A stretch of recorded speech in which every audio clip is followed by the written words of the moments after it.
Assalamualaikum warahmatullahi wabarakatuh. Selamat pagi teman-teman. Gimana kabar kalian? Semoga baik-baik saja ya.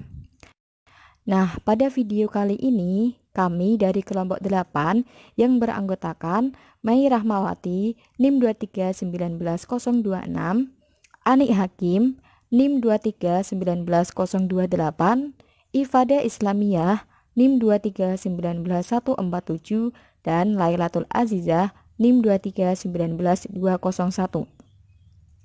Kami kelompok 8 akan membahas tentang materi bimbingan belajar peserta didik di MIST dengan dosen pengampu Bapak Muhammad Fajar, MPDI. Yang pertama, pengertian bimbingan belajar.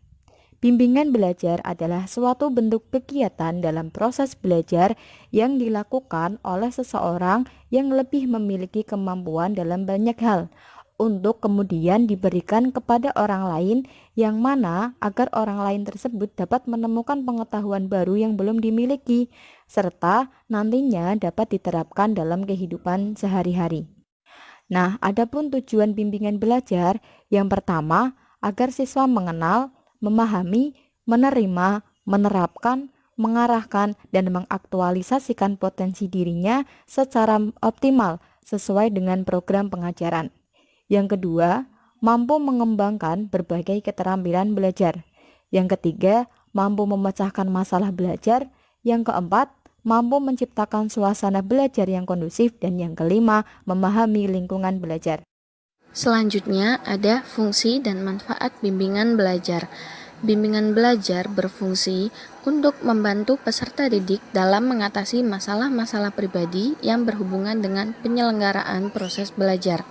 Yang pertama ada pemahaman. Pemahaman ini mengupayakan potensi yang dimiliki peserta didik sehingga berkembang secara optimal dan mandiri dan dapat berinteraksi dengan lingkungan sekitar. Yang kedua ada preventif.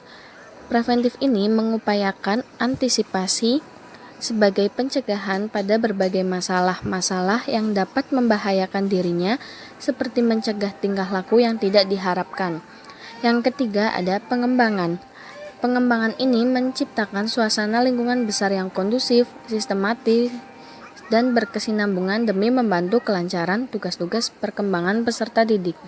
Yang keempat ada kuratif. Kuratif yaitu upaya pemberian bantuan penyembuhan pada peserta didik yang mengalami masalah yang menyangkut aspek belajar. Dalam sebuah jurnal bimbingan belajar menjelaskan bahwa manfaat adanya bimbingan belajar dikategorikan menjadi dua macam. Yang pertama ada manfaat bagi siswa, di mana tersedianya kondisi belajar yang nyaman dan kondusif yang memungkinkan siswa dapat mengembangkan kemampuan potensinya.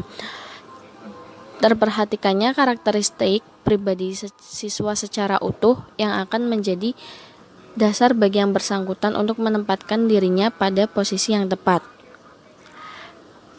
Siswa dapat mereduksi dan mengatasi kemungkinan terjadinya kesulitan belajar yang pada gilirannya dapat meningkatkan keberhasilan belajar.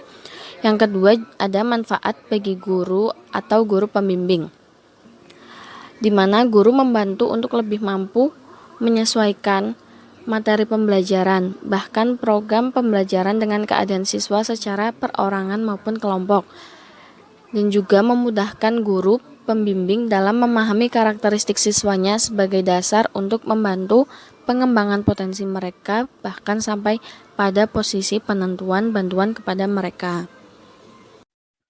Selanjutnya yaitu jenis-jenis masalah belajar. Jenis-jenis masalah belajar di sekolah dapat dikelompokkan pada siswa yang mengalami yang pertama keterlambatan akademik, yaitu keadaan peserta didik yang diperkirakan memiliki intelijensi yang cukup tinggi tetapi tidak dapat memanfaatkannya secara optimal.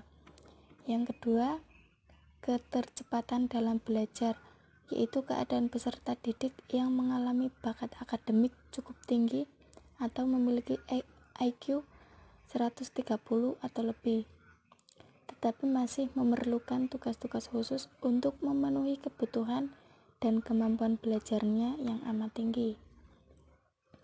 Yang ketiga, sangat lambat dalam belajar, yaitu keadaan peserta didik yang memiliki bakat akademik yang kurang memadai atau memerlukan pertimbangan untuk mendapatkan pendidikan dan pengajaran khusus.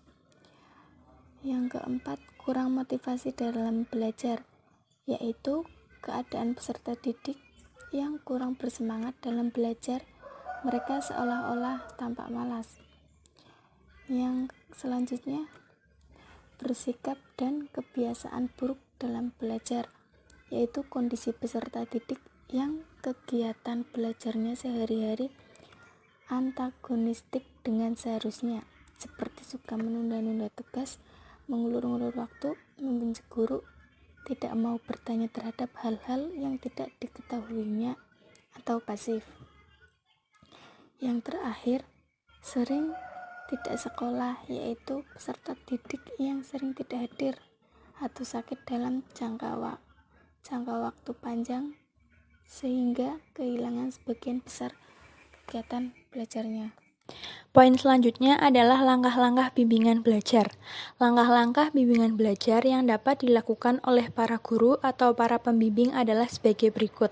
Yang pertama, pengumpulan informasi tentang diri siswa. Yang kedua, pemberian informasi. Yang ketiga, penempatan. Yang keempat, identifikasi siswa yang diduga mengalami kesulitan dalam belajar. Yang kelima, memperkirakan faktor penyebab kesulitan atau diagnosa. Yang keenam, memperkirakan cara pemecahan atau prognosis. Yang ketujuh, melakukan remedial, bantuan atau treatment. Dan yang terakhir, evaluasi dan tindak lanjut. Kesimpulan, bimbingan belajar adalah suatu proses pemberian bantuan dari guru atau guru pembimbing kepada siswa dengan cara mengembangkan suasana belajar yang kondusif dan menumbuhkan kemampuan agar siswa terhindar dari dan atau dapat mengatasi kesulitan belajar yang mungkin dihadapinya, sehingga mencapai hasil belajar yang optimal. Dari penjelasan materi di atas, perlu adanya pengetahuan lebih luas dan pemahaman mendalam terhadap bimbingan belajar peserta didik di MI atau SD. Pengetahuan dan pemahaman tersebut yang akan menggiring kita terhadap suatu pernyataan benar atau salah. Dengan diharapkan para audiens mampu mengerti apa yang telah pemateri sampaikan. Terima kasih dan maaf apabila banyak kata-kata dari pemakalah yang salah baik disengaja ataupun tidak. Sekian, wassalamualaikum warahmatullahi wabarakatuh.